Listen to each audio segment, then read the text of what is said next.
കിടങ്ങ് കുഴിച്ച് പ്രതിരോധ സമരം തീർത്ത പ്രസിദ്ധമായ ഖന്തക്ക് സമരം.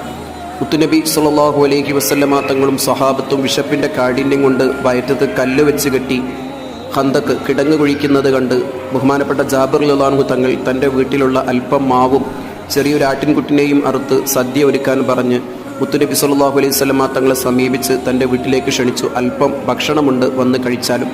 മുത്തുനബി സല്ലല്ലാഹു അലൈഹി വസല്ലമ തങ്ങൾ കൂടെയുള്ള 1500-ൽ പരം വരുന്ന സ്വഹാബത്തിനെയും എല്ലാവരെയും ജാബിർ തങ്ങളെ വീട്ടിലേക്ക് ക്ഷണിച്ചു. ഇത് കണ്ട് അദ്ദേഹം പരിഭ്രാന്തനായി. മുത്തുനബി സല്ലല്ലാഹു അലൈഹി വസല്ലമ തങ്ങൾ പറഞ്ഞു, നിങ്ങൾ പേടിക്കേണ്ട, ഞാൻ വന്നിട്ട് അടുപ്പത്ത് നിന്ന് ഭക്ഷണം ഇറക്കി വെച്ചാൽ മതി.